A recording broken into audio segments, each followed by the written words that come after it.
All right, so we are here again, together again. I am Jim Papandrea, and I am the current host of the Way of the Fathers podcast, and I'm joined with Mike Aquilina, my brother from another mother, who is the previous host and originator of the Way of the Fathers podcast. And if you've been with us all along, you may have seen when we did an episode together like this on video at the time of transition. And so we're here again, and I'm excited because today we're doing two things. We are kind of doing a little mini standalone episode on pilgrimage, and especially pilgrimage in the early church. And that's kind of for the occasion of the Jubilee year of 2025.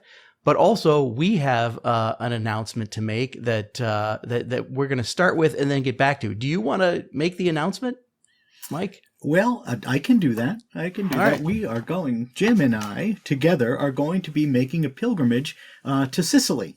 In December of this year, first week of December. We'll be going there, and we'll be looking at the history of the early church in Sicily and many of the great figures of the early church in Sicily, like St. Lucy and St. Agatha, the great virgin martyrs. They're very much still revered in the church today. They're in the Eucharistic prayer of the Catholic Church, and they're revered for special things. St. Lucy for those who suffer eye ailments, and St. Agatha for those who suffer ailments of the breast. So it will be a religious pilgrimage, but it will be Sicily, so we'll be surrounded by beauty all the time. Sicily's practically a resort.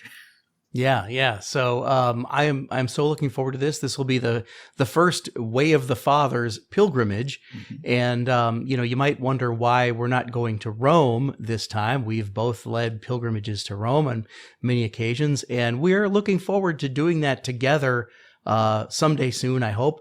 But for this year, we talked about it, and we decided that we're going to do Sicily. And at the end of our little episode today, we're going to get back to that, and we're going to talk a little bit more about Sicily in particular, and why Sicily, and what that pilgrimage is going to be like. So stick with us, and hopefully some of our listeners may be inspired to join us on that pilgrimage, and that's in December. It's first. That would be wonderful. First week of December.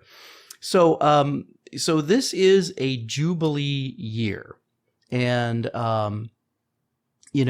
most people kind of have the sense that in a Jubilee year, the Holy Father is inviting everyone to come on pilgrimage to Rome, and I think that's the assumption for the most part, right? That in a Jubilee year, the destination is usually Rome. Isn't that, wouldn't you say that's correct? Yeah, that's the way it's been since the Middle Ages, and so many things that you see in Rome today, like the free water you can get on the street everywhere. Yeah. That system was set up to accommodate pilgrims to Rome in the Middle Ages. So yes, this has a tradition going back for almost a millennium now. But the idea of the Jubilee goes all the way back to the Law of Moses. It goes back to the Torah, and this is something that God wanted people to do. Every 49 years or 50 years, depending on how you count it. This is what Israel did to renew the land and to renew the people and to restore the people's fortunes. There was a great extension of God's mercy to all the people and extraordinary forgiveness of sins. So there will probably be 50 million people or more in Rome this year. It's going to be an incredible opportunity to take advantage of special Jubilee indulgences and see Rome at the same time with a lot of your closest friends. That's right. Well, I find it so interesting that in the Old Testament concept of the Jubilee, that they sort of had a sense, or it's God's revelation. So God already knew that it's good to rotate your crops and to give the land time off from growing crops. And so that's built in there. And I love how, the whole concept of mercy includes the forgiveness of debt and the release of slaves. No culture was doing that other than the Hebrew culture. And And I don't know, tell me if you think this was built in already in the Old Testament, but there seems to be a sense, at least in the Christian understanding of Jubilee, that there's also this built-in element of the return from exile. And with Jesus's parable of the prodigal son, the return of the prodigal son, Sure. like I think that's kind of built into it. And that, the idea now of Christian Jubilee in terms of pilgrimage, kind of builds on that idea of the return of the prodigal. So for those who maybe have been away from the church, or who haven't been active, or who haven't, availed themselves of the sacraments in a while, well, this is a great opportunity to come back as that prodigal son returning. And technically, you don't actually have to go to Rome. That's an expensive trip. Not everybody can do it, but you can return to the church in other ways too, right? I mean, you must have shrines in, near where you live and things that people could make pilgrimages to locally, right? Oh yeah, absolutely. And this is something that was very common in the early church. We often hear about the famous pilgrims like Egeria. Why do we hear about her, even though we know nothing else about her? Because she kept a journal. And because the journal survived, this diary that we're still reading today, because it gives us insight into how pilgrimage was done. There was nothing special about her as a person, except she was a good writer, a solid writer. And she recorded good information so that she could tell the story of her pilgrimage to the people back home, and thereby get them to share the experience of pilgrimage. Okay, because that's something that pilgrims do.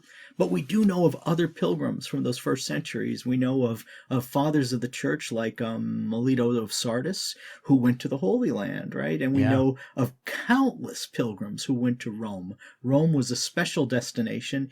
Even in those early years of the church, it was the primary destination because it was hard to get around the Holy Land because it had been re-landscaped, rebuilt, and and it wasn't especially hostile to Jews or Christians after the Jewish War. Yeah, it really is interesting because before Constantine, I believe it was the Emperor Hadrian had paved over, what is now the Church of the Holy Sepulchre, and the sites of Jesus's crucifixion and his tomb. And so even if you did go to the Holy Land, you weren't going to see much, and it was dangerous anyway. So yeah, I think the fact that from the very beginning, pilgrims knew where to find the tombs of Peter and Paul, and especially Peter, that made Rome the primary destination. And then even later, when pilgrimage to the Holy Land became possible, it was often much, much harder for anybody to go there. So they went to Rome. But yeah, if you're listening and you've never checked out or even read any snippets of the Pilgrimage Diary of Egeria, sometimes her name is spelled Etheria, but she was a Spanish woman, possibly a religious sister, but we're not sure. And she left this diary, and it's super interesting because not only did she go and experience all the sights of the the events of the life and passion of Jesus in the Holy Land, she experienced the liturgy that was being done there on those sites. And this whole idea of liturgy for a particular place and a particular day in the calendar, I mean, that's really the origin of our lectionary. And the idea of moving around from one site to the next, that's the origin of the Stations of the Cross. Yeah. And then it spreads from there. So it's a really interesting sort of moment. And it's already in the 4th century. You could go to the Holy Land and there would be monks who would show you around and show you the sites. And so it's a pretty valuable artifact from our early in our faith, isn't it? Yes, it is. And I like what you said earlier, too, about how most pilgrimage was local. It was to a local shrine. And these shrines were everywhere. But people could take, their free day of the week, maybe a Sunday, and walk to the shrine as a special pilgrimage and do their prayers there. And they can offer a pilgrimage for a special a special intention. So this there's plenty of record of this happening as well. There are plenty of these smaller shrines that have survived the millennia now and are still around, and you can visit when you're on a pilgrimage yourself. Yeah. Well, I mean, I think it all goes back to the early Christian practice of visiting the tombs. And so, you visited the tombs of your loved ones on the anniversary of their passing. But then if you lived in a town that had a martyr, you visited the martyrs' tombs as well. And so this was started out to be local, but then people would, travel farther and farther, little by little, to visit the tomb of a martyr, where they could be close to the martyr's relics. And in doing that, they were closer to God, and they could ask for the martyr's intercession. And of course, if you could visit the relics of a martyr like St. Peter, then, all the better. And so it just sort of expanded from there. But it really is a beautiful thing. And just want to make sure people realize I'm sure there are websites in every state in the U.S. where you can go and see where the shrines are and where, there are special places of pilgrimage that you can make. But if you can make a pilgrimage to Rome, I mean, that's our favorite, right? It is. I mean, it is. Rome will always be Rome. Ordinarily, I'd be saying, let's go to Rome. It will be difficult to do the kind of pilgrimage you and I do in Rome this year, because the lines will be so long. You'll be there with so many other pilgrims, and it'll be pretty expensive too, because there's a lot more demand for it because of the Jubilee year. Yeah. So that's the reason why we made our decision to go to Sicily instead this year, and follow up with a pilgrimage to Rome in the future sometime. Rome is the place ordinarily. Oh, there will definitely be a Way of the Fathers pilgrimage to Rome at some point in the future. We're absolutely going to do that. But I'm excited about Sicily. I think we will kind of avoid the crowds, and yet there, to your point, there's so much in Sicily from the early church, and from the history of our faith there. And so that's going to be fun to do something a little bit different this year. But I do want to mention, for those who are going to Rome this year, I have a book. It's called Rome: A Pilgrim's Guide to the Eternal City. Don't buy it now, though, because the new revised and expanded second edition is coming out in the next couple of months. And so make sure to get the revised version, which I did after my last trip to Rome last summer. So I'm kind of excited about that. And they actually let me use color pictures this time. The first edition had black and white pictures, which didn't really turn out that good. But the color pictures are beautiful, so I'm very excited about that. So that book is my constant companion when I make pilgrimage, Jim. It really is a wonderful resource.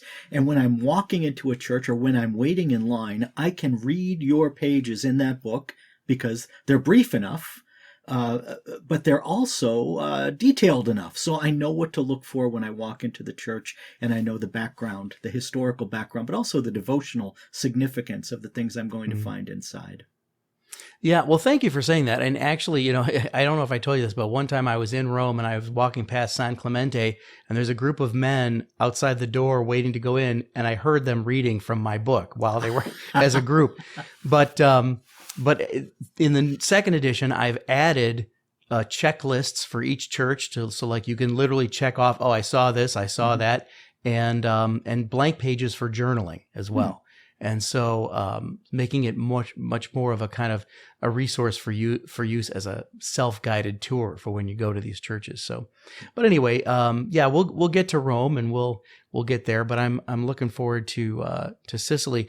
Now, okay, so let's talk a little bit about this pilgrimage to Sicily. You already kind of hinted on one of the reasons why we decided not to do Rome this year. The crowds, and there's a lot of competition. I mean, if you want to go to Rome, you can find a tour. You can find a solid Catholic pilgrimage going to Rome this year. That's not going to be a problem. But I think we wanted to kind of step aside from that competition and do something a little bit different. Now, you turned me on to this book, And the opening paragraph is so good. And I gave you a heads up about that. Are you ready to read that? Okay, so hit us with that opening paragraph. This is the book, by the way, is Sicily, and it's a history by John Julius Norwich, one of the great historians of the 20th century. He just died recently at a very old age. But one of his later books is a history of Sicily. And here it is, he says. He begins this way. Sicily, said Goethe, is the key to everything. It is, first of all, the largest island in the Mediterranean. It is also proved over the centuries to be the most unhappy. The stepping stone between Europe and Africa, the gateway between the East and the West, the link between the Latin world and the Greek. At once a stronghold, clearinghouse, and observation point, it has been fought over and occupied in turn by all the great powers that have striven over the centuries to extend their dominion across the Middle Sea. It has belonged to them all, and yet has properly been part of none. For the number and variety of its conquerors, while preventing the development of any strong national individuality of its own, have endowed it with a kaleidoscopic heritage of experience which can never allow it to become completely assimilated. Even today, despite the beauty of its landscape, the fertility of its fields, and the perpetual benediction of its climate, there lingers everywhere some dark, brooding quality, some underlying sorrow of which poverty, the church, the mafia, and all the other popular modern scapegoats may be manifestations, but are certainly not the cause. It is the sorrow of a long, unhappy experience, of opportunity lost and promise unfulfilled, the sorrow, perhaps, of a beautiful woman who has been betrayed too often and is no longer fit for love or marriage. Sicily does have this kaleidoscopic history that he describes and gives it, and all of that tends to give it its special character. You know, it contains elements from all these different cultures, but it doesn't give itself over to any of them. Sicily has no dominant culture except the Sicilian culture. And what I love about it is that it has this rich Greek heritage that's near its foundation. And the Greeks thought Sicily a kind of paradise, and it is. It's got this natural beauty, right? Yeah, it's got this climate that's gorgeous. Plato lived there. And Plato said this is where he would found the perfect state because of the climate there and because everything is there for you. Yeah. So Plato did, we think of Homer. Homer wrote the Odyssey, and he set so much of the Odyssey in Sicily. The Forge of Hephaestus is there, the straits, the area of Scylla and Charybdis. So much of Greek literature kind of looks to Sicily as a place of beauty and adventure and marvels and wonders and miracles, all of these things that are packed into the island, and you never have a bad meal there. Well, I'm sure it is all that and more. And yeah, I mean, it's really interesting, the history, because at least historically speaking, it is much more of a global city than a lot of other cities claim to be. Yes, like Constantinople or something. I mean, it's very much everybody stops there either on the way to somewhere else or to stay. As St. Paul was there, perhaps not by his own free will, but he was there. Yes, he was 3 days. Yeah, so I mean, you have all of this going on. It's it feels Greek. It's classically Greek, but it feels Byzantine as well. You're going to see a lot of classic or Byzantine art there in these gorgeous chapels.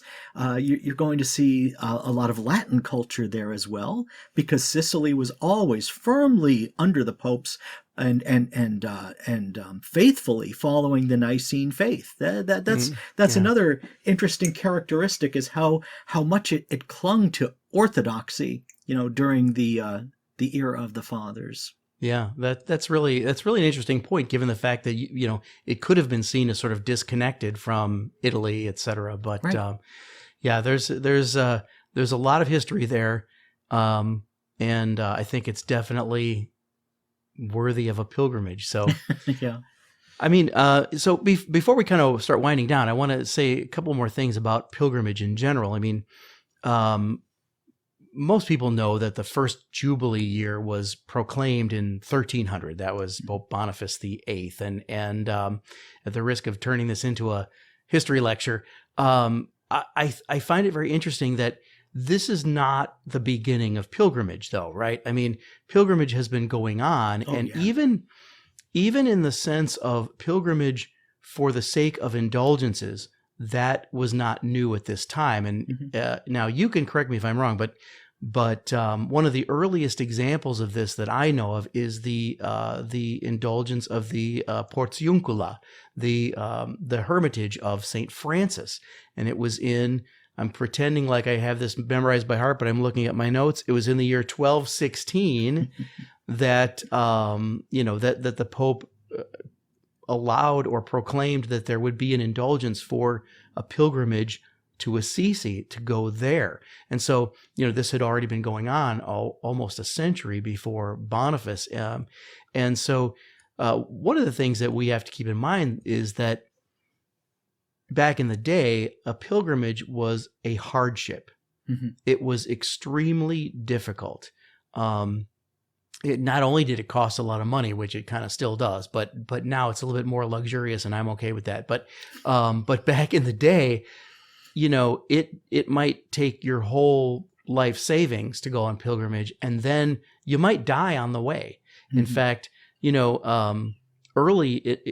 early on at the beginning, it was really only St. Peter's was the only basilica that was considered, you cross the threshold, you get the indulgence, and the other papal basilicas were added along the way. But back then, you had to cross the threshold of St. Peter's 15 times to receive the indulgence. And so that meant that there's this assumption that you were going to be staying much longer in Rome. But at least, and here's the good news, if you die on the way and you never get there, it counts. Right? So in other words, that was important enough to make that rule, because pilgrimage was difficult, it was dangerous, and so that's part of the reason why it's considered a penance. But in spite of the fact that it's not as difficult anymore, and sometimes can be, a vacation, it's still considered a penance because it's that idea of returning, that prodigal returning. And so I like to think of pilgrimage as a retreat squared. Whatever you might think a retreat is, a kind of reboot or reset or rededication of your life or recommitment, all these things. Well, a pilgrimage is that and more, because you're getting away from your ordinary life even more than just going on retreat. I don't know. Is that that's it. And we really do try to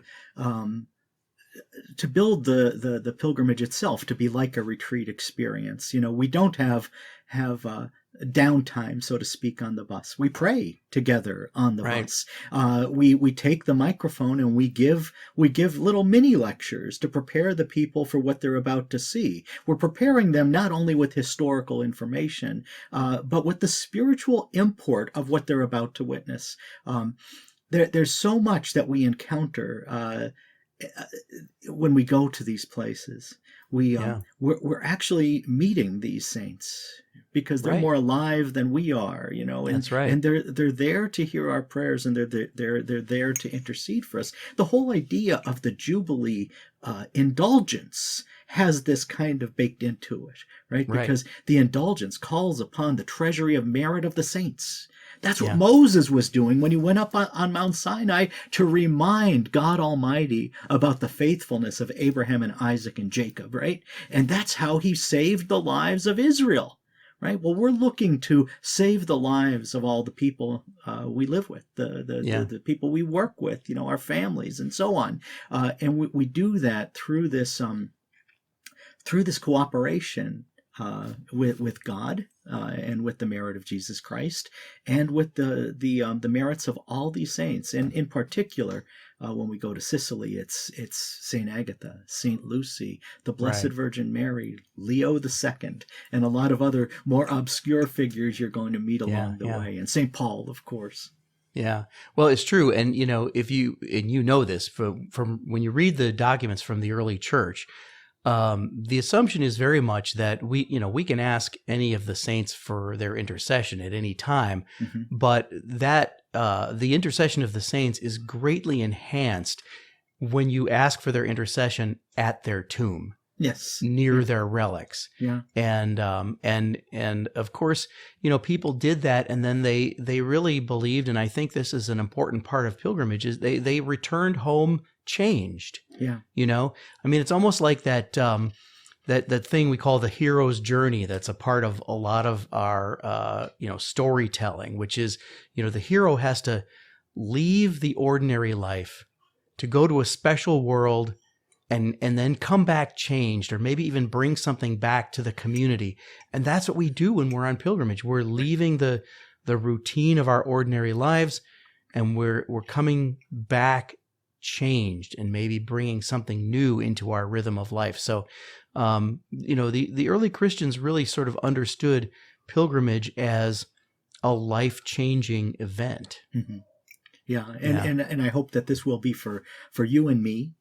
And for everybody who goes along with us. The good thing about pilgrimage is you're able to meet other Christians. You'll connect with people over meals. You'll spend a lot of time with us too, and it'll just be a good time. It'll be a good time to learn, a good time to grow, and a good time to become that hero, as you point out, who makes the journey and is changed by it. Yeah.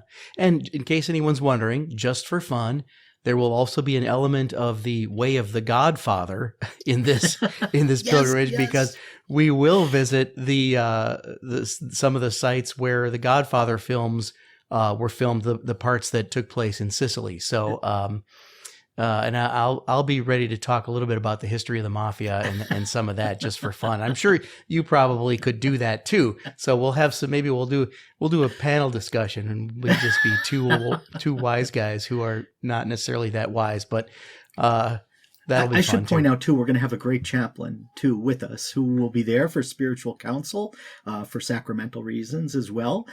Father Kevin Barrett from the Apostolate for Family Consecration. Many people will know him. Many people will know his preaching. He's really quite a name in the Catholic world, and I'm really pleased that we're going to have him with us.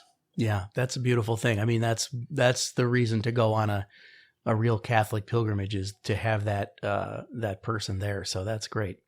Well, any final thoughts that you want to add about either pilgrimage in the early church or pilgrimage in general, or the one we're going on this December? All I have to say is that I'm normally a guy who hates leaving home. I am very much a homebody. I work from home, and I've been working from home for a good chunk of my adult life. I hardly ever leave home except to go to the grocery store and go to Mass. So ordinarily I don't like to leave, but to go on pilgrimage is another thing, because it is that spiritual adventure that you described. And I've had this experience of such beautiful fellowship with the pilgrims I've known along the way. I've made so many friends on pilgrimage, and they remain friends to this day. So I'm very much looking forward to doing this with you, Jim, and doing it with anyone else who happens to tag along with us. Yeah. Well, I agree. I mean, I think you and I both are in that same place where God has given us these amazing experiences. And so we just really feel called and driven to, sort of offer that opportunity, hopefully maybe to give other people some of those same experiences. So, I'm really looking forward to it. As Ageria did, right? Yes, exactly. Yeah. And of course, we cherish every opportunity we get to be in the same place at the same time and hang out together. So that's going to be a lot of fun. And for those who might be interested, we will include in the description a link to more information about that pilgrimage. And for those of you who might be going to Rome this year, wow, we wish you just a safe, but also fun and adventurous and blessed time on pilgrimage, and that you would also come home a new person with some new energy for the faith. Yeah, pray for us. Yes, right. Well, thank you, Mike. It's always great to talk to you. And so I think that's about it, right? Yeah, I think that's it. And I hope to see a good many of you with us in Sicily. We'll have a good time. Yeah. All right. Okay. Take care, everybody. Thanks for sticking with us. Thanks for listening. And we hope to see you somewhere in Italy this year.